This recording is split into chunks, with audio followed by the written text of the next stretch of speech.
Hello, everybody. Welcome in to Talking Town. We have reached that time of the summer. Our season preview show, sadly no longer in the Premier League, coming down into the Championship. Joining me right now is my good friend, Chris Hall from Albion Analysis. Chris, how you doing? I'm good, mate. Is it really that sadly, or did you do exactly what we did when we went to the Premier League and not really enjoy it and actually be really quite glad that we're back so we can actually win some blooming games? Well, that's the hope, isn't it? That's the hope. We're also hoping that Martin Sanders from Football Martin podcast, the Southampton show, will be joining us as well. But at the moment, it's just me and Chris. How's your summer then been in, Chris? I mean, the Championship season ended, start of May? Seems like you've been off for ages. Feels like we finished 5 minutes ago. Yeah, it helps when you give yourself absolutely no chance of the playoffs at the back end of the season to make absolutely sure that you finish. I mean, our season finished on the Easter weekend, mate. When we turned in two absolutely garbage performances against Coventry and Derby to really put the final nail in the coffin that was our season. But it's been all right. You know, it's. From an Albion point of view, it's been eventful. Bringing in a rookie manager is obviously a gamble, but I think we've over pre-season, we've sort of rode the roller coaster a little bit with him from the point of view of, we get battered by Lincoln and everybody's doom and gloom, and then we take on Rayo Vallecano, who finished 8th in La Liga last season, and really gave them a bit of a seeing to be honest with you, on the weekend. So I don't know what to expect, mate. I really don't. I haven't got I genuinely haven't got a clue how good or bad we are going to be, because we've seen both extremes in pre-season. Yeah, you were very disappointed by that Lincoln result, didn't you? You could see like 2 in the opening 5 minutes or something, Dar. Oh, Chris, you're muted. First time for everything. I mean, to be honest, this is wish option. We could 2 in 5 minutes. We conceded 2 in the first 2.5 minutes. Oh my God, it's worse than I thought. Yeah. Oh, we were appalling. But we started every game slowly, really, in pre-season. So, it's as I say, it's been a weird summer to be an Albion fan, and I don't really know what to expect going into it. But look, we're in the midst of a bit of a rebuild. We've been under PSR threat. We had a horrendous owner. I mean, to be honest, like we were just recording our pod a bit earlier, and we were talking about we were talking about Sheffield Wednesday and saying a bit of there, but for the grace of God, go we. We'll come to that in a second. Yeah. In the sense that we had an owner who was driving the club into the ground, and fortunately, we got somebody to buy us out at the right price at the right time. And now we're sort of year 2 into what is quite a long rebuild, and turning that oil tanker around. It ain't a 2-minute job, it's challenging. So I feel for Wednesday fans at the moment, because we've been there, and I think a lot of people will look at Albion on paper and maybe where we are in the bookies odds and go, and possibly look at our squad as well and go, oh, they're going to be they're always going to be a threat of the playoffs. Albion, they're going to be up there. They're or more specifically that we should be. And I think they failed to take into account the context that we are a club that was going the way of your Sheffield Wednesdays, your Derbys, your other cautionary tales very, very quickly, and we are now into the second year of trying to turn that around. Yeah. Absolutely. And please, if you're watching on YouTube, you can see we've got our third arrival in Martin from the Football Martin podcast. If you're listening, Martin's here. Martin, good evening. How are you doing? Yeah, good to be here. So I'm a little bit late. It's a pleasure to be here. It's always great to come on the channel. I love chatting to you guys. Been following, obviously, Ipswich over the summer, watching the business very closely. It's been intriguing me a lot. It's good. And it'd be good to join you on the show to find out a little bit more about what's been happening at Town. You've come at West Brom as well. You've come colourfully dressed as well. Is that your new away strip or Brand new away shirt. Yeah. Look at this. Yellow. What do you think of that, Chris? Yellow and blue stripes. I mean, I've got to be honest. I think it's one of those where you don't like to sort of have a go at anybody else's kit, because people hate our yellow and green, to us it's heritage. You know what I mean? Yeah. But it's like, I mean, because we're celebrating 125 years at the Hawthorns this year. Wow. So everything that we've done this year, for the reason we played Rayo Vallecano in a friendly is it was Laurie Cunningham's last club. So, so everything is very, very pointed towards our history. So I'm not going to have a pop at anybody else's kits, because, as I say, there'll be people out there who'll go, Albion's yellow and green kit is rank, and we love it because it's a big part of our history. It is. I mean, despite being exactly right. Despite being yellow and green, Chris, I've always liked West Brom yellow in those yellow and green stripes. I just think of Cyril Regis, Brendan, Laurie, all of those. Right, mine. You know, we were just sort of. I started the show saying, you know, we're back in the Championship and everything. How do you now look back on your Premier League experience of the season last year? I'm mentally quite scarred by it, actually. And I thought you might say that. Yeah, I think everybody connected with the football club will be as well. I don't think it'd just be within the fan base. I think it'd be within the ownership, within the directors' boardroom. It's certainly in the dressing room. There's still a lot of players left from last season. We're in a massive transition. We're in a huge transition because we're obviously dropping in a league. You've got a squad of players, and you've got two or three that are very good, that are going to get snapped up. It's not happened yet, and it kind of feel. I was at our game against Brighton yesterday, and whilst there are players going out the door, I'm still relatively happy with a lot of what we've got. And I think with a bit of fine tuning and a bit of tweaking, I think we challenge Ipswich. I think we'll be right thereabouts. I think we have more than enough to. Losing, I'm talking about losing Diblin and Fernandez. I still think that we've got a good enough talent coming through, and we've got a core that are good. I just think you need to freshen it up in terms of those people that were mentally scarred by last season, because there will be a hangover, and it felt very much like that in the stadium yesterday. Though there was only 11,000 in there, it did feel like there was a little bit of a hangover. So there's a lot to happen over the next 3 to 4 weeks in terms of outgoings and incomings. I think outgoings, I'm a little bit concerned of do we lose both Dibbling and Fernandez? That would be the biggest concern. Ramsdale's already gone. And what else happened? Newcastle? Yeah, he's at Newcastle. It's a loan. So they paid a loan fee, 4 million for him. They've taken a full responsibility to pay all of his wages, which is it's good. It's a good deal for Saints. I think there's no obligation to buy him, but there's an option to buy him. So if they want to buy him, they could buy him.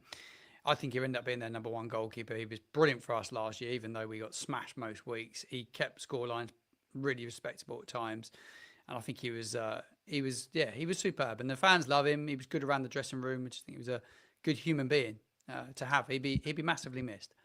Do you have any regrets? Can I just ask, Martin, how much did it matter to you guys to avoid Derby County's record last season? Because that looked really on for a while, and I don't think you can paint last season as anything other than pretty disastrous, whichever way you look at it. But how much worse would it have been to come out of that season as officially the worst Premier League team ever than it is now, looking back at it as just, another one in the record books alongside Derby or Sunderland, who've had pretty awful seasons up there? Yeah, I think it meant everything not to go down as the worst team ever. Look, we go down as the second worst team ever. So it was pretty embarrassing all round. Let's be quite honest about it. Not to beat Derby, because everyone said Derby's record would never be beaten.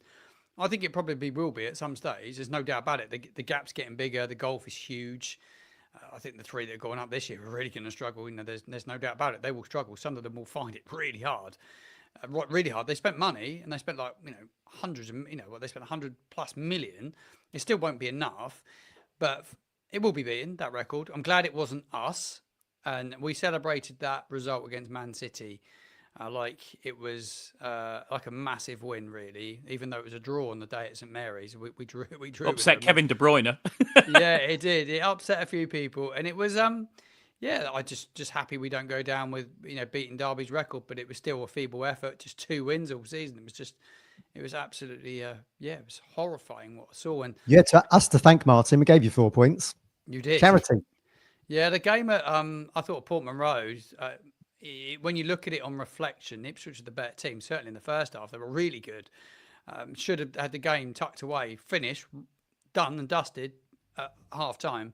They didn't, and Saints hung on and they stayed with it. Scrappy as hell the game was, and Saints nicked it late through Paul Inuachu, but it was late. It was a really late winner, wasn't it, on the day? But Ipswich would have felt pretty grieved. Just a terrible goalkeeper, wasn't it, on the day? That goalkeeper. Don't get me started on that either. Chris has heard enough of this. One of the worst in the league. But then if you'd had Aaron Ramsdale on the day, you would have won the game. Got result out of the game. That's the difference, isn't it? At that level, the fine margins in players and decisions, it's everything. Well, any regrets? You talk about fine margins. Obviously, Russell Martin was fantastic for you in the champ, and then didn't really get much of an opportunity. He was gone fairly early doors, wasn't he? Sort of November, December time. Any regrets about letting him go and Jurich coming in? Because what was it, 107 days, Jurich, the win at Ipswich, was it for him? He was a wrong man. It was just a wrong man. It was just a total, from one extreme to the other extreme. A man that wanted to keep possession of the ball, play from the back. And then you get a manager that comes in that wants to play high press, high energy football, or heavy metal football, as he called it, with a group of players that had not had a proper pre-season, that weren't anywhere near fit enough. I think Will Steele's just proved that and what he's done this summer. I'm really impressed with what he's done in terms of getting them fit, because we were nothing short of a shambles when we didn't have the ball. We couldn't go after anyone because we weren't fit enough. But we haven't been fit enough, and the whole of Martin's reign. And I go right back to Ralph Hasenhüttl leaving. We're just not. I think if you're one of those sides that go up, you have to be able to work really hard. You technically won't have to bet. You won't have as good a players as the top sides, but you have to work for each other and be fit as a fiddle. And you give yourself a bit of a chance then, don't you? And we didn't have neither. So we're always on the hiding the nothing. But just having a manager now, if we'd had someone like Steele at the start of last season, we'd had a far better chance. But I had no regrets on Martin going. I think where we were at that moment in time, it was going to be untenable if it went any further, because of the way he was trying to play football and the feeling around him and everything. It was just really toxic. It got really, really nasty. They just put the wrong man in charge, really. David Moyes was available at the time. He obviously looked at it and thought, Jesus, I'm getting involved in that and putting that on my CV. Not one you want on your CV, is it? So no regrets on Martin. I think he's gonna. It'd be interesting to see what he does at Rangers. Be really intrigued. In a staggering development, Jurich is now going to be managing in the Champions League this season as the new Atalanta manager, who's taken over from Gasparini. So that's an interesting one. Chris, were you disappointed that Town, Saints, and Leicester couldn't keep Wolves in the bottom three? I know you'd have loved that, wouldn't you? You would have loved that. I know it would have been all your Christmases. Yeah, I mean, look, yes. But then I mean, there's not enough pain in the world for them, really, is there? But no, I mean, look, it was disappointing. But what I would say is this, and I've said this a number of times, and I completely agree with what Martin's saying about teams going up. And I think Leeds will have a go. Fair play to Sunderland, they're having a go. I think Burnley will struggle, but you look at every team in the Premier League outside of the 3 relegated or the 3 that have gone up, and you can go through their squad and you can pull out a player. This is last season. You could pull out a player that would get into a top 6 team in another league. So Wolves had Cunha and they had Gomez, who's a starting Brazilian midfielder. I could look at West Ham have got Jared Bowen. There's Everton have got the England goalkeeper. Whatever you think of him, he's the England number 1. And James Tarkowski is one of the best centre halves in that league. Mateta, Eze at Crystal Palace. These guys, if you took them over to Germany or Italy or Spain, they might not get into the top 2 or 3 teams, but they'd probably get into the 3 or 4 below them. And yet these are guys playing for teams who are finishing 14th, 15th, 16th, 17th, and other teams like Southampton and Town and Leicester are supposed to finish above, and the gap is getting ludicrous now. And it's getting ludicrous both ways, because we were talking about this. We did our predictions earlier today on our pod, and we were discussing Leicester City and where they're going to finish, and we were sort of saying, is it a bit of a challenge that predicting Leicester, knowing that they might be a points deduction for them? So I decided to look at this and take 10 points off the finishing totals of every Premier League relegated team from in the Championship in the last 2 years.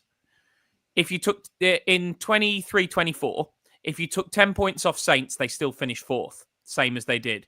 Leeds, if you take 10 points off them, drop 1 place. And Leicester, if you take 10 points off them, drop 3 places to 4th. So not one of them with 10 points taken off them even drops outside the playoffs. Obviously, last season, you've got Luton's a bit of a freak, gone down. But if you take 10 points off Sheffield United, they still finish 3rd, same as they did. And if you take 10 points off Burnley, they still finish 2nd, same as they did. So the idea that if Leicester, and it is a big if, even get a 9-10 point deduction, that it will severely hamper their season. I don't think it will, because history generally shows that Premier League teams coming down with Premier League squads, which I look at all 3 of the teams. Luton were a bit of a funny one, because Luton had done this massive journey from National League up to the Premier League, and then they've tumbled back down. They hadn't evolved their squad in the same way that Town or Saints or Leicester or Burnley or Sheffield United or Leeds or anyone like that has. Because you know, I mean, I know you've had a bit of a journey at Town, but I think you were, the players you recruited in League One were beyond League One quality, which sort of sets you apart a little bit. I think that the squads you guys are coming down with, I think a lot of people are underestimating quite how good they are in this league. Players that couldn't do anything in the Premier League last season. I look at your squad, Martin, your forwards, for example. You sent Adam Armstrong out on loan to us. The season before, he was the Championship top scorer, but he can't get a sniff in the Premier League. Cameron Archer, garbage in the Premier League, but will be one of, if not the best striker. He's the bookies' favourite to be top goal scorer. Yeah, he was rubbish in that league, but you put him in the Championship. The gap is absolutely enormous. So I can't see beyond the 3 relegated teams, plus Sheffield United, who are still flush with parachute cash. I can see them being a bit of a Leeds of last season. Maybe not quite as good, but that kind of competing with the 3 relegated teams. I can't see beyond those 4 being in and around the top 4. They will be the top 4 or 5, because they're just so massively stronger. And when you see people talking about Blues and Wrexham coming up and getting automatic, some people talking about this, I can't see it. I just can't see it, because I think it's crazy to think that the squad that was good enough to dominate League One, a poor League One, by the way, last season, is good enough to compete with 3 teams that have Premier League squads, 2 of whom were Premier League teams for many, many years before they got relegated initially, and a Sheffield United team that has some unbelievable players in it for this level. I just don't see it. Well, they should have gone up at Wembley against Sunderland and Sheffield United, shouldn't they, Martin? Really, I mean, they had all the chances in the world, they did, and got kind of sucker punched there. Were you kind of shocked, Martin, by how big the gap was? I think Ipswich fans were, how actually big the gap was, because you start the season, don't you, with all the optimism. You're seeing it on Burnley pods, you're seeing it on the Leeds pods, the Sunderland pods, and as Chris rightly says, Sunderland having a good go, aren't they? Granit Xhaka come in, 13 million, they're having a good go at it, but the reality bites, doesn't it? When you start playing West Ham Wolves and everyone, they do a number on you. Yeah, I think Gary Neville alluded to it at the back end of last season. You go to that league and they're the best pressing teams in the world, are in that division. Liverpool press better than anybody. They have so many good players. Not only do they press you, they can hurt you so quickly. It can be 2-3 touches and the ball is in the back of the net. In the Championship, you get that Adam Armstrong, I think you alluded to it a minute ago. He absolutely pants in the Premier League. Useless. It looks lost. But in the Championship, he has that opportunity to have 2, 3, 4 touches more. He gets more time, and the whole game is just slower. And the one thing I noticed going back, not for us though. He had a bit of a stinker, didn't he? He was garbage. He was absolutely garbage. I think his head's totally gone at the moment, and it is a little bit of a concern because he scored the 24 goals in the champ last time round for the playoff goals. However, his head hasn't seemed the same since he left. He struggled at West Brom. He's come back. He looks a little bit lost. He scored a penalty yesterday, but he was anonymous. And his body language for me is speaking volumes of where he's at this moment in time. Whether he's out of love with football at the moment, he just doesn't look himself. But we love him as Saints fans. We absolutely love him. We want him to do well. But like you say, at that level, struggle. Flynn Downs, West Ham let him go for a reason. They let him go for a reason. Wasn't good enough to play in the Premier League. He struggled like hell. Was just not good enough. Same with Harwood Bellis. The game's so quick and so pacey. It is relentless. Though obviously the games don't come as thick and fast, but technically, some of the players you play against are just insanely good. But even though we've dropped out of it, I don't know about you, Matt, I still want to be there. I want to see us competing in the world's best league. Yeah. Though we won't win as many games, I want to see us competing. We did it for 11 seasons with no issue whatsoever. And it's just, the last few years, it's just been an absolute shambles, probably from the ownership group and all the people involved behind the scenes. They've got so much wrong, but they have to try and rectify it. And they've got a big job on their hands to rectify it, unfortunately. I was just going to say, Martin, though, it's not the same gap since COVID, though. Because COVID has hurt Championship teams, and it hasn't really hurt Premier League teams. They took they took a year off spending, really, to recover, and now they're absolutely fine. And we're seeing Championship teams going into all sorts of trouble, and teams all down the EFL pyramid. I agree with what you're saying about you because we were there. We were there for sort of like 9 seasons in a row as well. But it's not the same game. It's not the same ball game anymore. Coming up from the Championship it's not the same as when you did it or when we did it. And the idea that we could come up and compete for 9 seasons or 10 seasons, I just don't think it's realistic. The gap has got so ridiculously wide that it's practically a franchise league with 3 up, 3 down. And if you want to sum up, it's a close shop, isn't it? It feels like a close shop. Exactly. And if you want to sum up how stupidly hard that league is and how much of a closed shop it is, the 4th worst team in that league last season won a European trophy. Yeah. It says it all, doesn't it? It says it all. Yeah. I think it's a really, really good way to put it, actually. Yeah. Spot on. Absolutely spot on. Is Will still going to be the man to take you back into the Premier League then, stronger? Martin, what's your first impressions of him anyway? You alluded to it earlier that they were good. I really like him. I really, really like him. I enjoyed, obviously, when he was linked and I heard his name being touted around. I've been following him for a period of time anyway. He was linked with Sunderland last year, wasn't he? For a period of time. And I kind of followed him a bit and tried to learn a bit about him. Then I saw the podcast on High Performance with Jake Humphries, Damien Hughes. I thought he was absolutely tremendous on that. It was like an hour and 20 minutes. It was just, his journey's really, really, really good. Like I think he's quite grounded. Yeah. And I saw him Monday Night Football. I thought he come across quite well. Spurs game, yeah. Yeah, obviously I don't think he was the number 1 choice. I think Danny Roll was the number 1 choice. I think that was the man they probably wanted to bring in. Now available. Now available, which is mad. I think they were put off by Wednesday, but I was at the end of season awards and I spoke to a few people within the circle that night at the club, and he will really, really impress them in his interview. He was outstanding. I think he did his due diligence. He went in there like real ready for it. He knew the club inside out, the players, the staff, and he ended up being their man. And I've been impressed with what he's tried to do so far. He's got them fit. He says all the right things. The training camps they had in Girona looked like it was intense. Really put the players through the paces because, like I said to you early on in the show, they weren't fit enough. I think he changed the system, the mentality. They'll defend better. They'll be defensively more sound. They were better yesterday, actually, against a Brighton side or a decent Brighton side. We were 2-0 down and we looked probably out of it, but we managed to get back in it. And there's a young lad that's broke through from the academy, Jay Robinson, and he is going to be the one to watch with us this season. Comes off the left-hand side. Lovely on his right foot as well. He looks a real player. Really, really impressive. He played a couple of games at the back end of last season. And a young lad come through over pre-season. I didn't really know a great deal about him. As a lad called Moses Sese. He played in central midfield yesterday. I think he's around 19 years old, 18, 19 years old. And boy, he was good.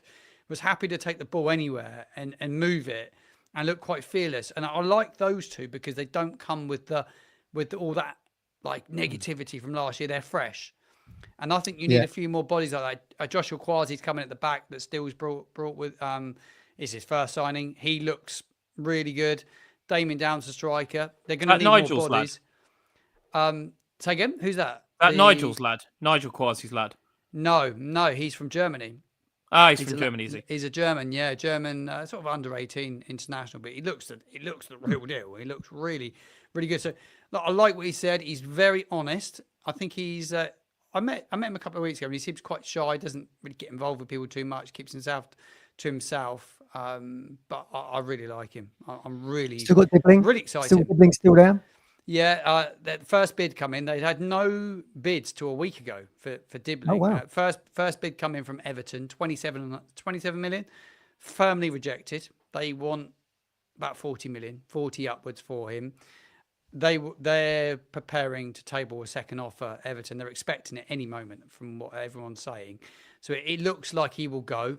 The one that's going to hurt everyone the most, I'm a bit disappointed by him going because I think he's a good player. I don't think he's like, I'm not going to lose too much sleep over it. Mateus Fernandes is brilliant in the Premier League.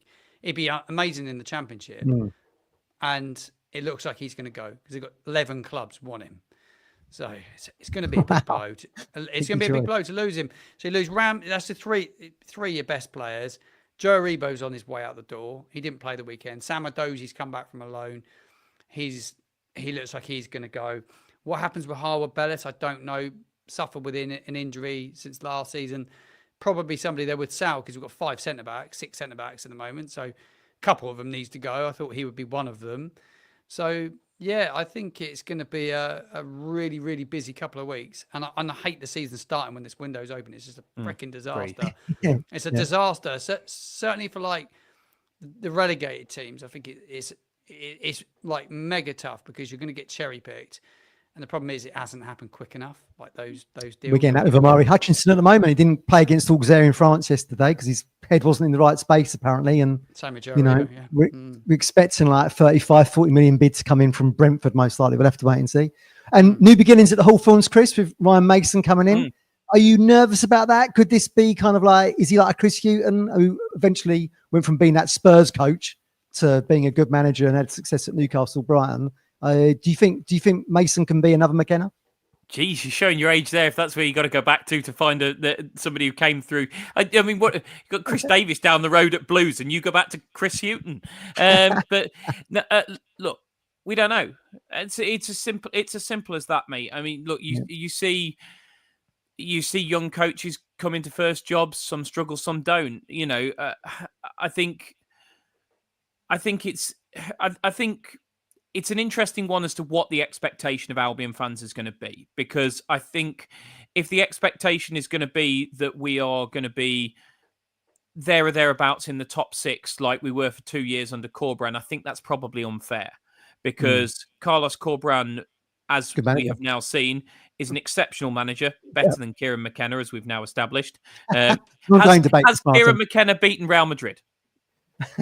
That's my only question. But no, I mean, look, all joking aside, Carlos Corberán, I think, is going to prove very, very soon that he is an elite. I mean, not elite, not like Ancelotti elite, but the kind of that, you know, that clutch of sort of like European coaches that get passed around decent jobs. Probably your Hertzler, the lad before him at Brighton, and people like that, sort of like almost second that second tier, not the ridiculous Zidane Ancelotti level, but that sort of second tier.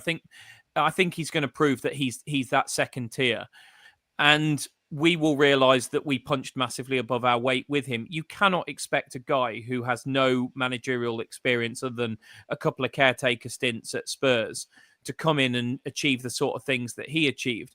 I think what we have to ask of Ryan Mason is that we build a long-term culture at the football club, that we determine what a West Bromwich Albion style of play is, which we haven't had for a long, long time, that we build a squad and develop players, which again we haven't done in a long while. We've got a history of holding on to players into their 30s, constantly renewing contracts and not selling at the height of their value.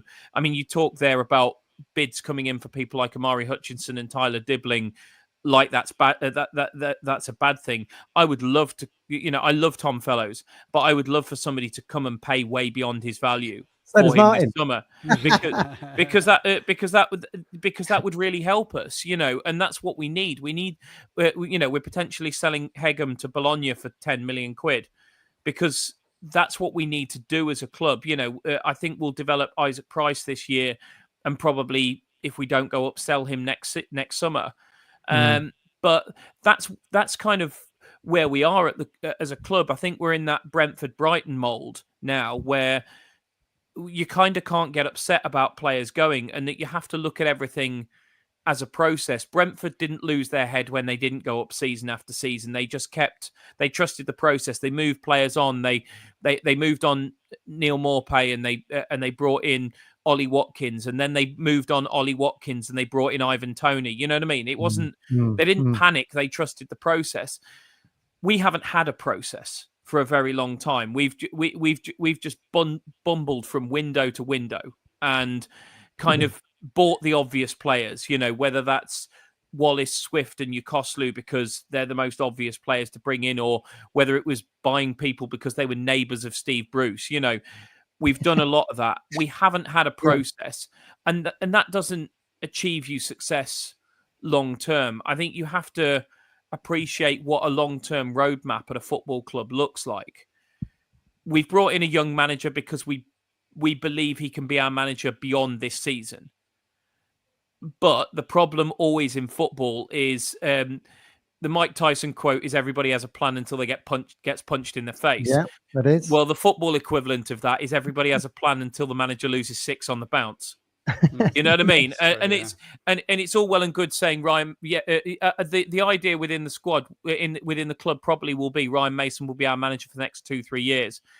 That's great, but what happens when we lose 4 or 5 on the bounce and the fans are chanting "You don't know what you're doing" and they're booing the players, and which may happen, and that's where we really find out the mettle of these owners, and I don't think we've found out how really dedicated to their sort of principles in terms of when they say somebody's the man, is he the man? Because whilst they brought Tony Mowbray in, he wasn't first choice. We know that was Raphael Vicky. We know that went to hell in a handbasket because we couldn't get work permits for his staff. Tony Mowbray was brought in largely because he was available. He knew the club. We thought we knew what we were getting with him. We thought it was a bit of old reliable, really, about Mogga, and it didn't work out that way. But Mogga would not have been the pick at all. I still believe we looked at Luke Williams from Swansea until he started shooting his mouth off in the press. I think we always wanted a younger manager, and Andrew Nestor, the CEO, has said publicly as well that he wanted Ryan Mason back when Corberan left, but Mason and Spurs weren't even going to entertain letting a coach go mid-season because they've got a European campaign and one of the worst Premier League campaigns in the club's history to maintain. But I think the principle was always bring in a young manager, and bring in young players, build for the future, sort of sprinkle it with one or two more experienced heads like your Nat Phillips is to try and achieve something now. But the most important thing is to develop players and have some sell-on value in them so that we're a sustainable club going forward. And to be honest, for me, if we sell somebody like Hegham or Fellows this season, get the club back on a financial footing, have a decent enough season where we develop whichever one of those two remains, plus people like Isaac Price, maybe Josh Griffiths in goal, and have more saleable assets again next summer, and that means finishing 9th, 10th, 11th. I personally won't lose my head over that, but the problem is football fans en masse are generally not that patient, and whether they will look at it that way and see the longer term process, because it's worth mentioning Sunderland, when they had a similar process, and the season before they went up, they finished like 11th, and were pretty awful. But you trusted the process, you see what happens. Yeah. But it's really, really hard as owners to trust the process if the fans are not believing in you in that moment. Yeah.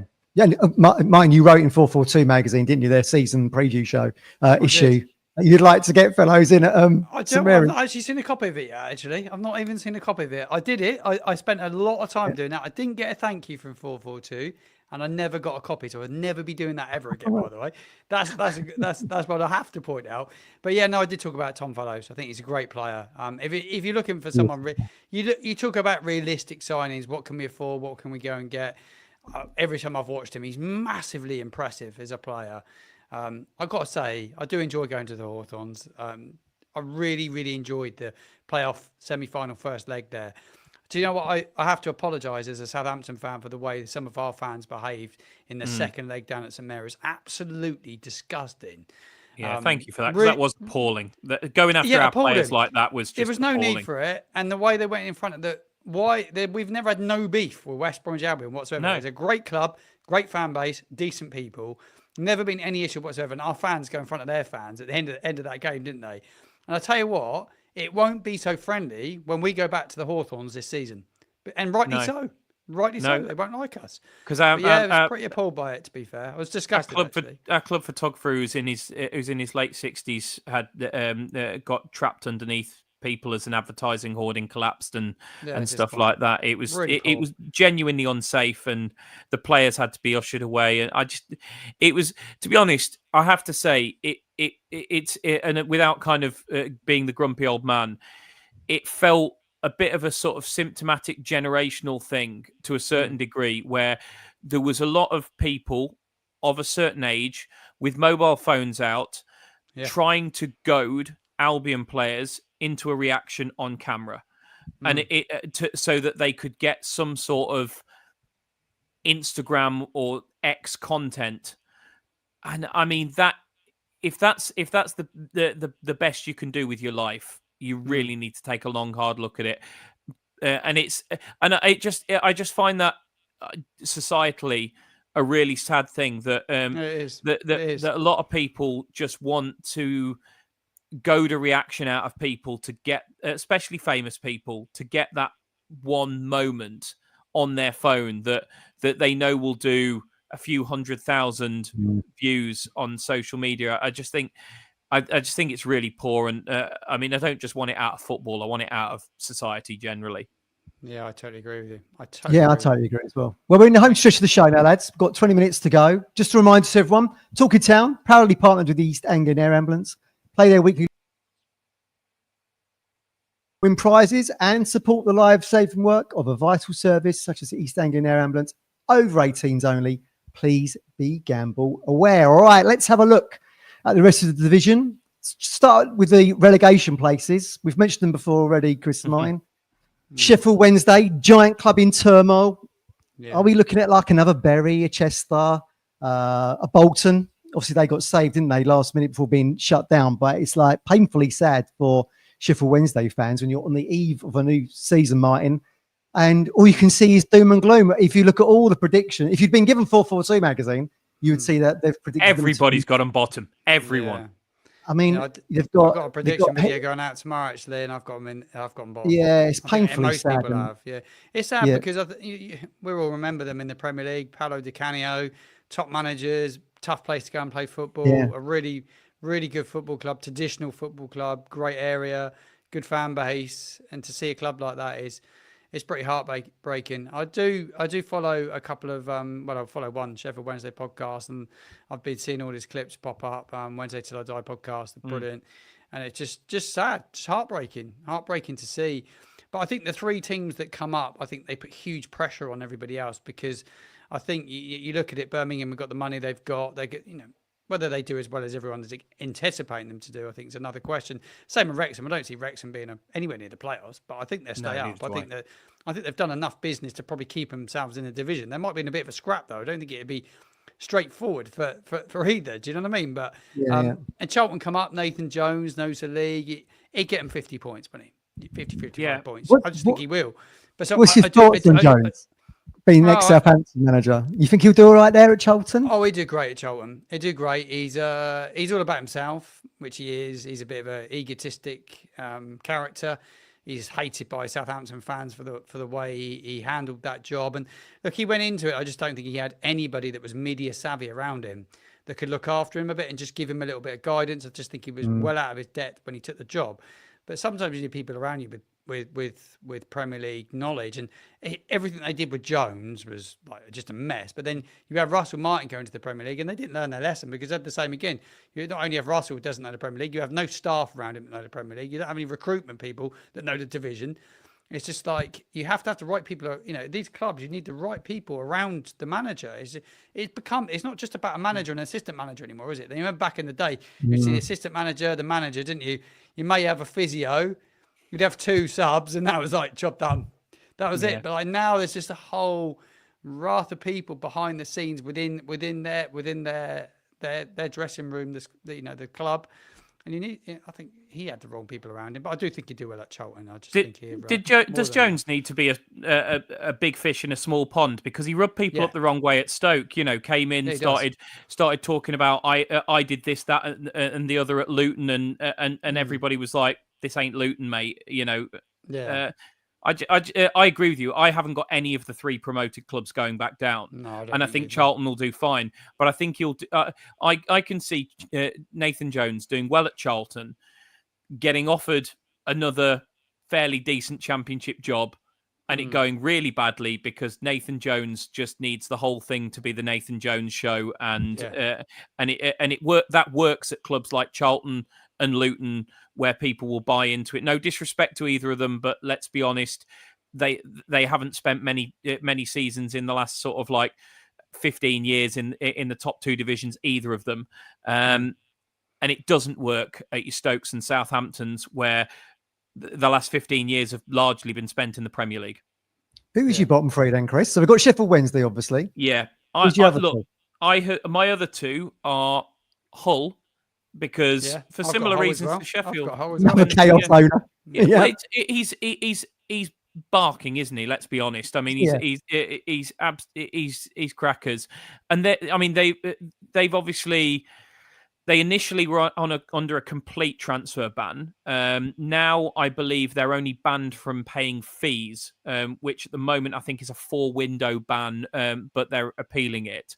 But nonetheless, loans and frees is not exactly a fun way to operate. I know he's trying to find some rather creative ways around this of a 2-year loan of players where he's committed to buying them after 2 years and whatever, but I don't see. I always remember going back the memes of Derby fans where Mel Morris has got the EFL on strings and he did until he didn't, and they deducted him a load of points and they went down.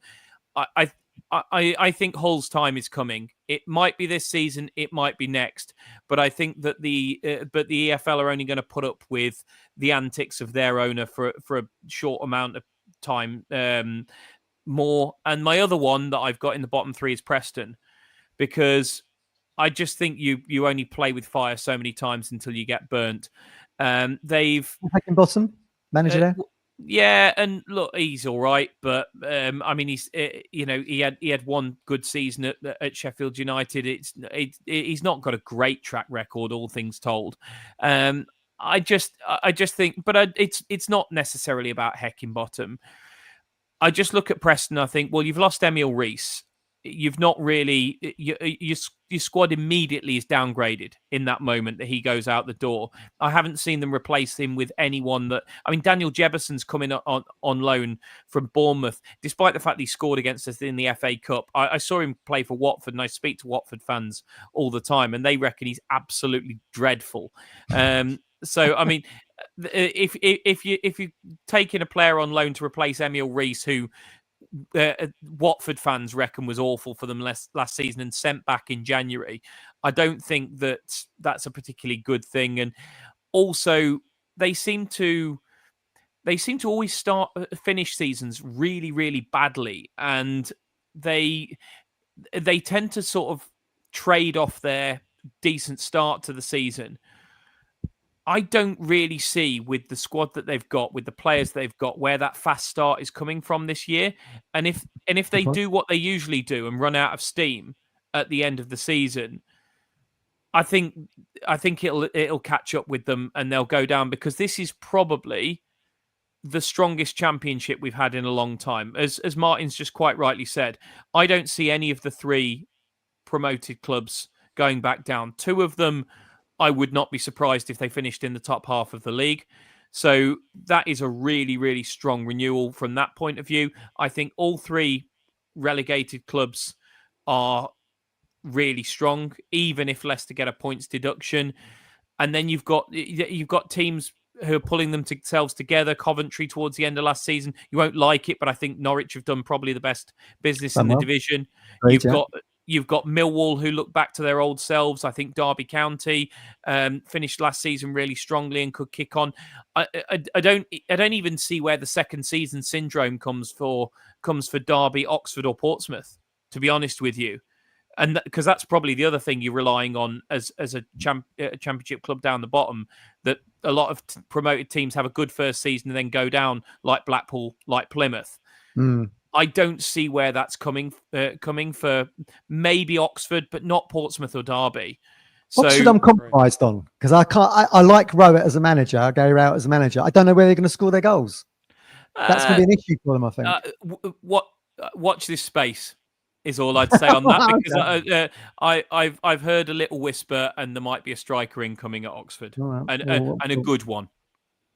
We'll watch this space, we will, Chris. You keep me informed on that, mate. Martin, is this where you tell us Portsmouth are going down?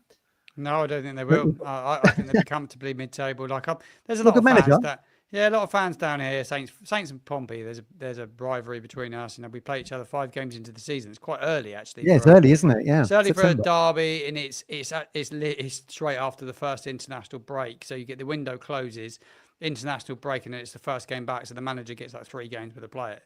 3 sessions, 3 set training sessions, then you got a game. So not ideal timing for a derby. I think they've got good manager Messino. Colby Bishop was good for them last season. Scored goals, and if they can keep him fit, he'd give them a real chance. I think they made a couple of additions as well, and Fratton's always a fortress for them. I know a lot of Portsmouth fans where I live, and that they're passionate. They don't sing about us all the time. We constantly sing about them, unfortunately. I don't know why. It gets annoying, actually. I've travelled on a train with Portsmouth fans. They do sing about you, because I can still remember it. It'd be a good derby. I'm looking forward to the game. I think it'd be a brilliant game. Yeah. They would probably prefer the first one at their place. It's at ours. It's a game you'd hope to win, but you know that on a day it's a cup final. Do the players in the dressing room understand what it means? They understand, because it means a lot to fans, and the bragging rights. It means a lot. It means more to fans than it does players. They're still going to pick up their 40 grand a week and on they go. If they lose, it doesn't. It might hurt a little bit, but not like it will do a fan. And it's really looking forward to those. But I think Pompey will be fine. And I'm the same with you. I think with Oxford, I just think that Gary Rowett knows that division, and he almost guarantees them safety. I think the ones to look out for is what QPR do. It'd be interesting. They've got a new manager there, Julian Stefan. it's a bit of a transition for them. They've gone from a manager that they're probably overachieved for them. You have to say. I think he did a really good job. He did a good job. Whether they could, I've got to go down Sheffield Wednesday, Hull, and QPR, and my side to go down. And I do kind of I'd be intrigued to see what Watford do. Whether they're I don't see them being a top 10 side, but how long their manager lasts? Stoke. Yeah, they changed managers so much. So I think it'd be quite intriguing. I think top end's going to be, I still think West Brom would be good. I just, they know the league so well. And I think the manager would be intriguing. I think the manager would be really, really intriguing. I'm quite excited to see what he does, Mason. He sounds like he's a good guy. Another one who's done the high performance pod. Yeah, hasn't he? I need to watch it. I should catch up on it. Oh, it's very good, actually, that episode. Yeah. All joking aside, it's a really good episode. Yeah, despite Sheffield Wednesday's, despite Sheffield Wednesday's financial problems, I see Barry Bannon signed a new deal, which suggests to me he could be the manager there by the time the season ends. And Henrik Pedersen has been given the elbow, having been Danny Rowe's assistant. That'd be an interesting one. Derby to do well, by the way, Matt. I think Derby could do well. I completely agree. Yeah, they're my dark horses. You look at the points they got dark horses. Back end of last season. Yeah, I think they could be pushing playoffs. Yeah, I do. I totally agree. I think look, Derby finished last season absolutely phenomenally. John Eustace has a constant track record of getting squads and players to overachieve. He's all about levels. He's all about everybody pulling in the same direction. And if you don't meet your standards, you don't play. It's as simple as that. Add to that the fact that they've done some really clever business. He's brought in a couple of players in Danny Bart and Andy Vyman, who he knows very well from Blackburn. He's added to that a player in Carlton Morris, who you know exactly what you're going to get. And okay, he had a poor season last season, but when Luton went up, he was a quality player. He also did well in the Premier League. And the way Derby and Eustace will play, it will be relatively direct, and I think it will feed him quite nicely. I think Owen Beck at left back, again, a player that he knows from Blackburn, is a really, really top signing on loan from Liverpool. I think he's a quality young left back. And then Rhian Brewster is just a really, really interesting one, because I didn't realise this with Rhian Brewster, but he's 25 now, and it feels like if he is ever going to live up to the potential that that was sort of like thrust upon him as a young player, he's kind of got to do it now. And I don't think there's probably not a better manager to sort of get his level out of him. I completely agree with Martin. I put Derby 8th, but that was 8th, but I really think that they could be the dark horse to sneak into the playoffs. I think if any of the sort of like the considered favourites, so that top 4 that I've already talked about, and my other 2 in the playoffs were, you won't like it, but Norwich, because I think they've done the best business in the division, and I had Coventry. But if either of those falter, I think Derby could easily be there to snap up. Let's not forget, John Eustace, when he left Blackburn, left them on the cusp of the playoffs. And when he was fired from Birmingham City, he was in the playoffs. So, I mean, neither of those squads were anything to write home about. That's a good point. So I think he's done more with less. Martin, who do you think is going to be on the periphery of the top 6 then? Who would be your dark horses? Just sitting maybe underneath, might have a chance on the last day to sneak into 6th. What are you thinking there for your dark horses? I'd be interested in what Middlesbrough do this year. It's a total change for them, really, in terms of like Rob Edwards knows the league. I just think that whether they have enough, that'd be the big thing. It's a total change in the way they're going to play football, because they've gone from quite possession-based, quite slow build-up, to somebody that likes to play from the front and a bit more energy. Yeah. There'd be a pressing side again. I think it'd be intriguing, really. I think my favourite, top end favourites, Ipswich Saints. I think below that, I'm not sure about Leicester, but they'd be more than good enough for playoffs. Like, talking about Norwich, I think, unfortunately, I think that they've done some good business. I think they're Good definitely manager as well, Liam Manning. Good, forget good that. manager Manning. I think they'll be thereabouts. Cov, for me, if there's ever a side that we're going to real put pressure on the top two, I think it'd be Cov. And you look at their squad, they've got a really good squad of players, haven't they? They've kept pretty much everyone together. I just think that they had a bit of momentum. I thought they were so unlucky in the playoff semi-final. I thought they were the better side, really, to be honest. Certainly in the second leg. I do fancy them to put pressure on if they could start well. They haven't started league campaigns that well, but if they start well. It'd be just who pushes. I think West Brom will be there. I just think they will be there because they're music to Chris's ears. That Sheffield United. I'm not convinced under Sellers. He'd get them there. I really like him. I like him, but he's a funny manager. Like it's his biggest job, isn't it? He took the Saints job. He had a disaster, really, well out of his depth. Obviously, went and did well at Reading. Did really well at Reading. The whole job, it's probably just a nightmare situation. But this one's a kept him up, didn't he? Expectation. Yeah, kept him up. He done well to do it, but this is a bit more expectation. He's a bit cautious as a manager.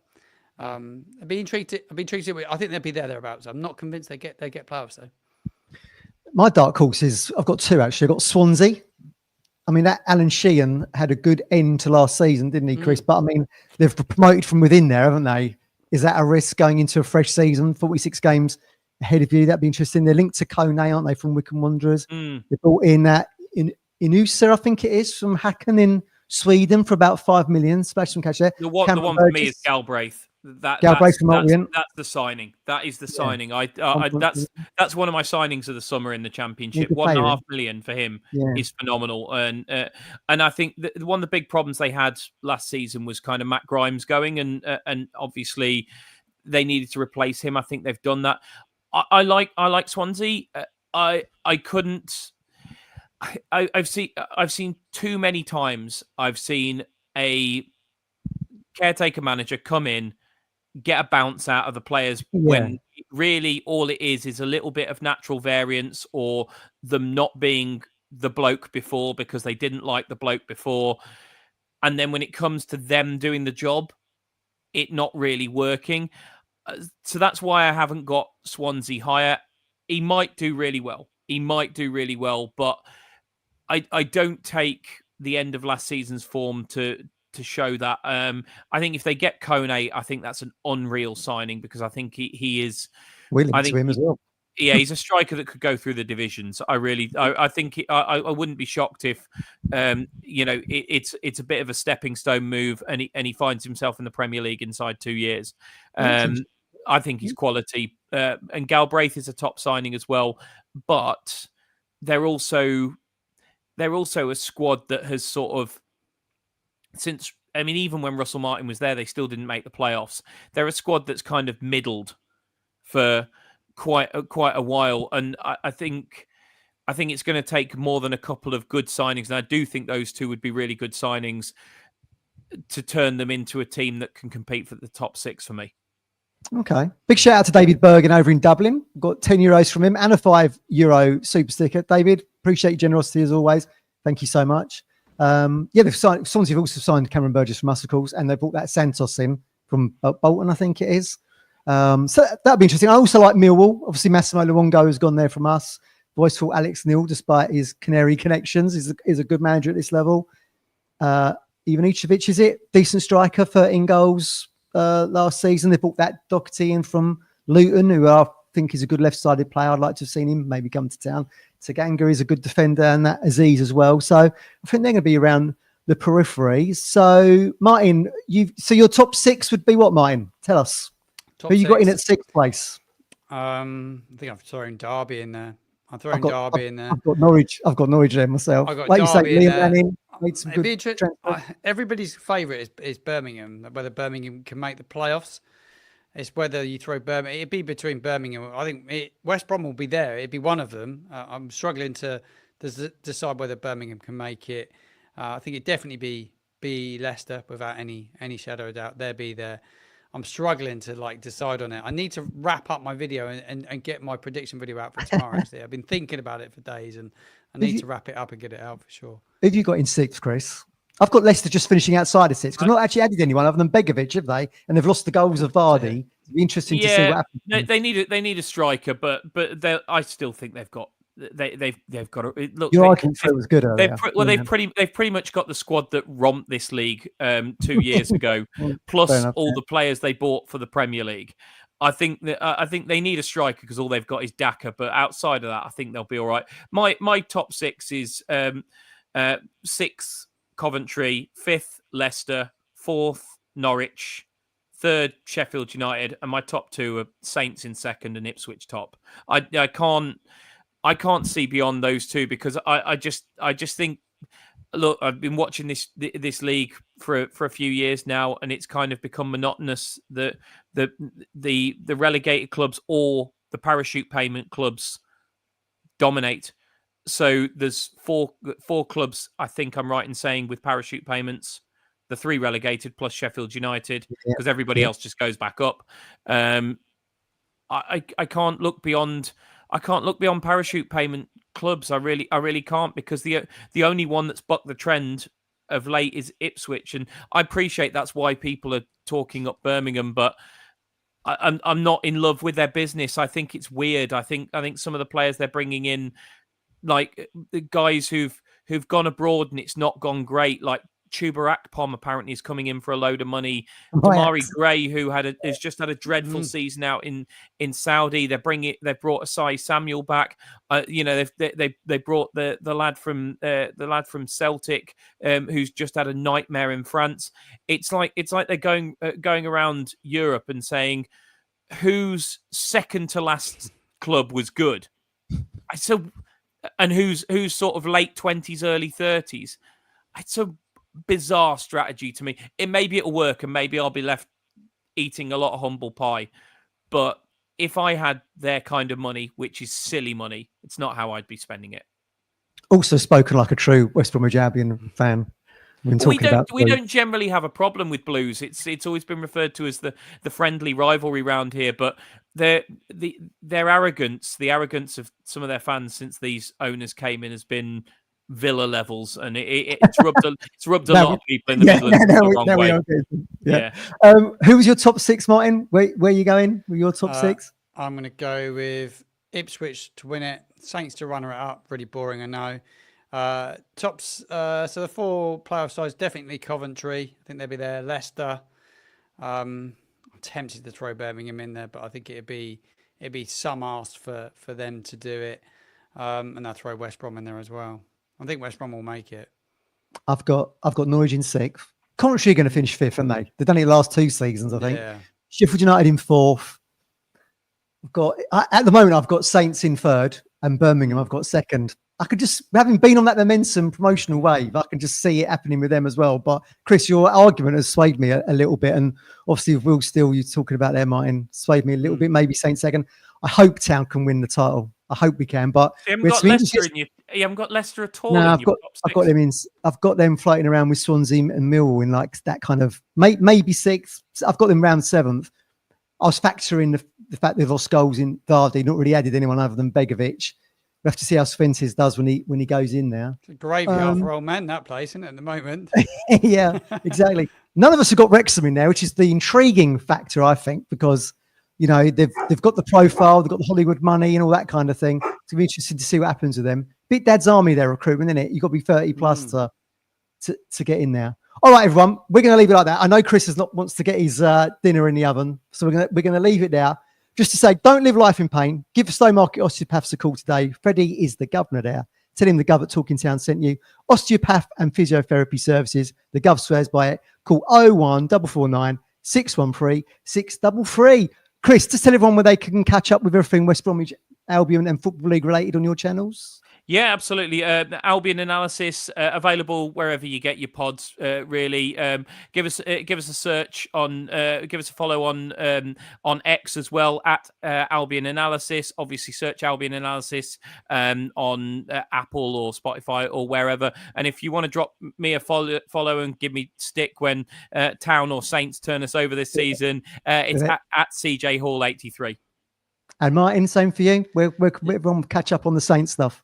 Yeah, YouTube. I'm all over YouTube. I cover every game. If I'm not there, I do a watch along. But yeah, I'm up and down the country at football Martin _ Do a lot of YouTube content. I'm putting out about 5 shows a week. It's all available and download as well via Spotify, Amazon as well. And do a bit of TikTok content as well at @footballmartin_. My handle's the same right across the social media world. And I'll be following the Saints against your club wherever I go for sure. So looking forward to it. Great stuff. Well, thanks for your time, gents. We hope you enjoyed the show. We'll be back in the week. Thank you. Obviously, Ipswich kick off the season on Friday night on Sky at St Andrews against Birmingham. It's going to be an absolute bomb bust for that game. So we'll catch up with you very soon. Enjoy the rest of your evening. Loved See it. you soon. Thank you. All the best.